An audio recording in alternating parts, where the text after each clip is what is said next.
Here we go again, defects. Perfect timing. Episode 4 of Cold Keys.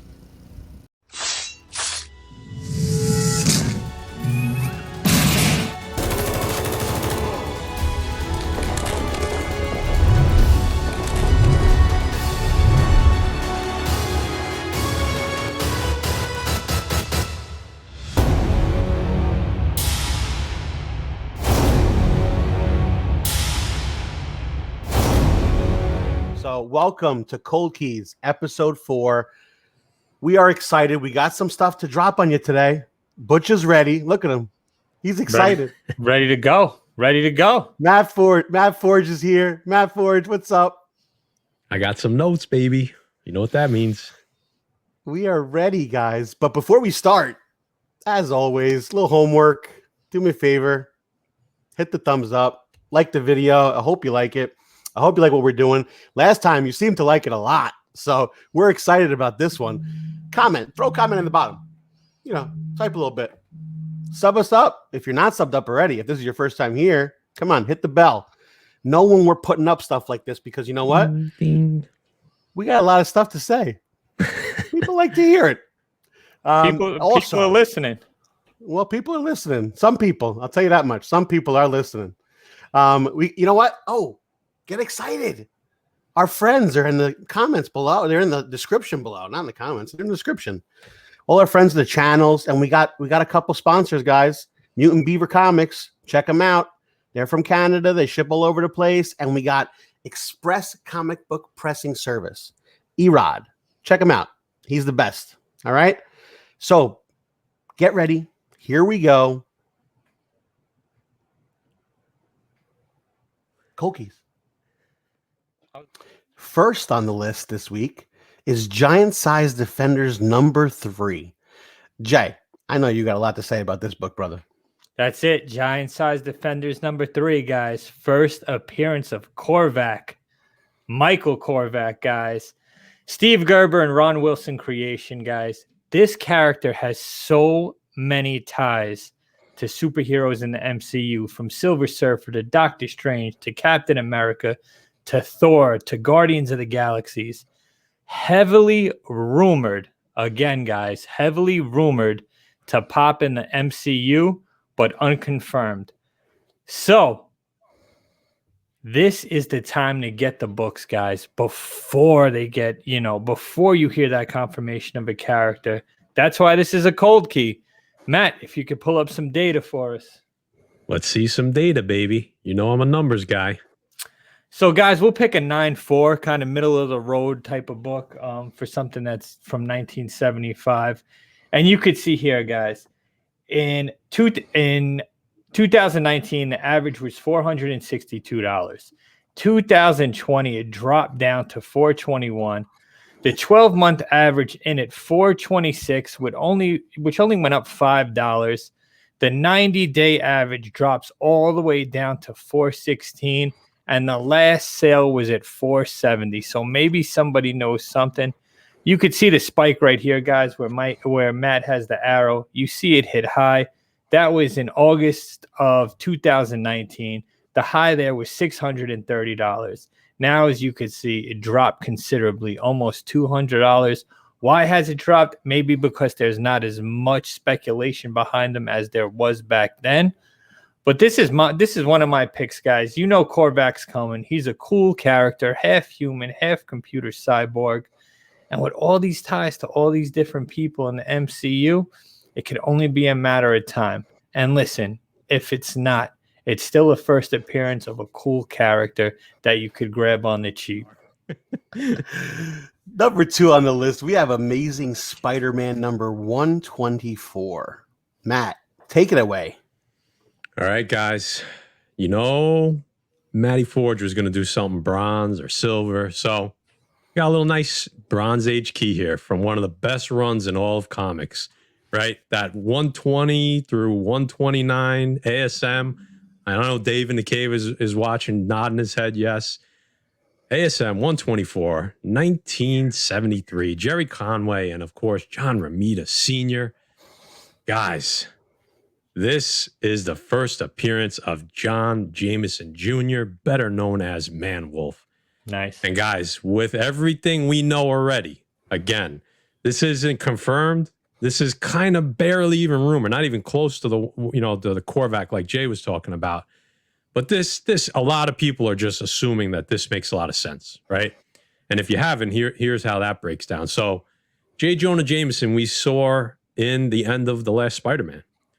John Jameson Jr. is obviously his son. So Man-Wolf is his son.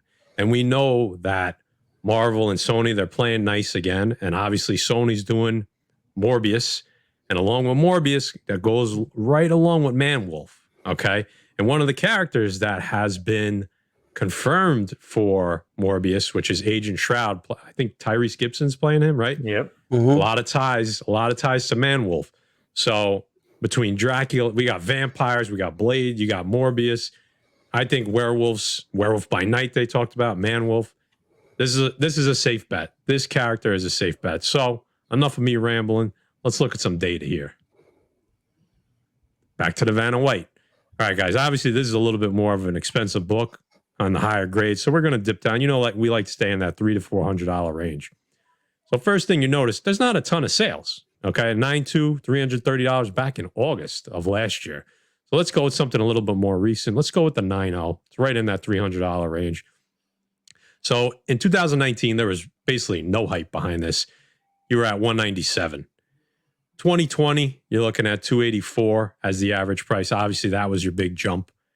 The last 12 months, the average has been $303. Again, pretty close. But you can see the 90-day is back down with only 3 sales. The last sale was $309 just last month. So there was a little jump. But overall, if you look at the graph, you could see it's off its high, right? $430 was the high back in June of last year, which makes sense because that's when a lot of the Morbius stuff was dropping. That's when comic books really, everybody just started buying everything. But you could see on this graph, it came down. It came back to life. Right, probably right around. It may even have a little bit more of a drop in it.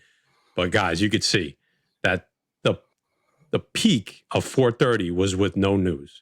So that when this book has news behind it, $430 is nowhere near the peak. Okay. So a book like this is great to have no matter what, right? A book like this you can't go wrong with because this is a great classic Spider-Man character.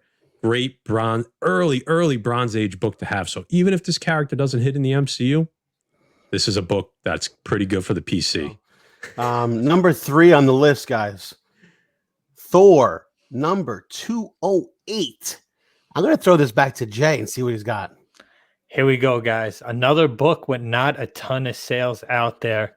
First appearance of Mercurio, the 4D Man. Guys, this book came out in February 1973. It's a Gil Kane, Jerry Conway story.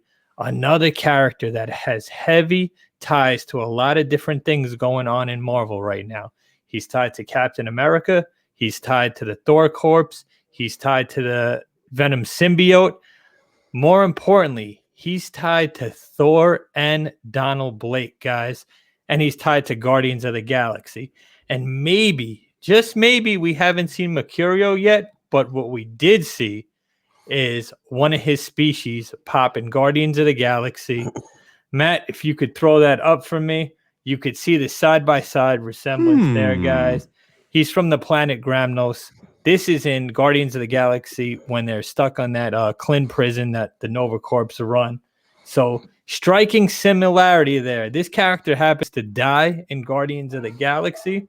But my man got shoved up his nose by Groot. Oh yeah, he's not around. He grabbed him more. by the nostrils, bro.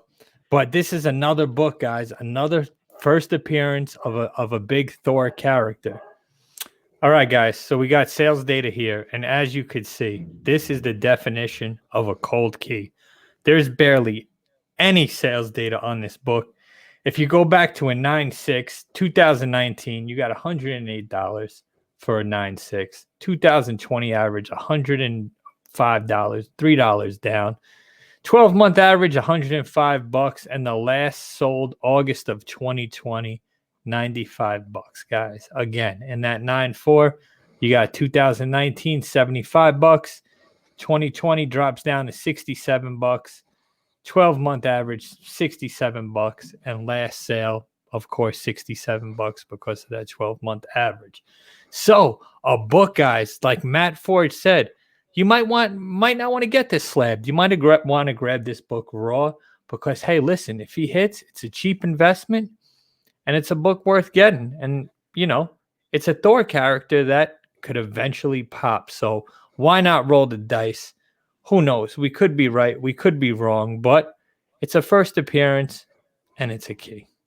Yeah, I think you nailed it on the head. You know, we try to do books that are either somewhat confirmed or fully confirmed that people may have forgot about, and then we do like to throw in the little speculation picks as well, our little theories here and there.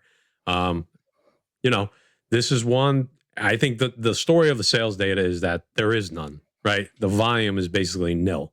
So, like Jay said, raw copy, you can get one for like $10-15. I think it's worth a shot. There's some pieces there that kind of make sense. So we'll come back to this, right? People are calling in the comments to revisit cold keys like after a year. So I'm sure we'll talk about this in a year. See how stupid we look. Listen, this is the epitome of a cold key that hasn't gotten hot, and you never know. It could heat up out of nowhere because of you don't know who's dropping in these movies, guys. When they drop in the movie, you want to have the book already. That's why we do this. That's it. So coming up to number 4 to round out the day, we have Xmen number 205. Matty Forge, give him some knowledge, baby. Yeah, man. This is that new X-Men run, 2008. Mike Carey and David Finch on the art. You got the first appearance of Hope Summers. Okay. And this is her cameo as a baby. This is Cable's adopted daughter. Okay. This is a Summers, one of the Summers family as well. There's some other books that people may say, well, it's her first appearance as an adult. His first appearance as it. This is the book that people buy when they're going after Hope Summers. Okay. Here's another spec pick. Okay. I know this isn't probably the first time that you guys have heard about this, but Hope Summers has a lot of ties to Cyclops, which I'm sure is going to be coming. Obviously Cable. Everybody thinks that Avengers versus X-Men is going to happen. This character is pivotal to that storyline. Phoenix Force, maybe they go in a different direction since, Fox just did that. Maybe they start, they do the Phoenix 5, right? Isn't that what it's called, Jay? Or like the Phoenix Force 5? She had the Phoenix Force at one point. So there's a lot of signs as to maybe why this character could be in the MCU. This is a book that people have grabbed up. This isn't completely under the radar. I say any modern book that's over $100 in a 9.8 definitely means somebody's on it. It's on some people's radar. So let's look at the sales data. See how we're doing here. All right, guys. So since it's a modern, we're just going to look strictly 9.8.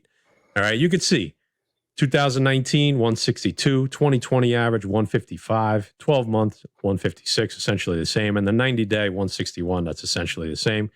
Last sale popped up a little bit. But guys, you could see this book when this was really spec'd on back in 2018. I can't remember why exactly. This had a high of 275. So this book has come well down off its high. There's not a lot of spec behind it right now, other than just spec, just people theorizing.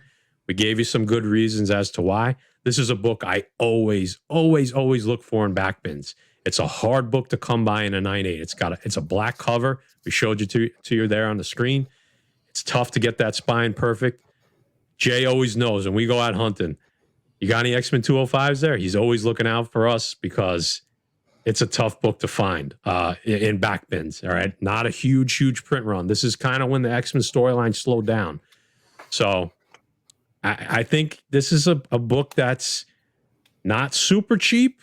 In a 9.8, but nowhere near its peak. And the reasons that I gave is the reasons why I think that this character could eventually show up down the line in the MCU or featured in a major title in a major comic book series in the next couple of years.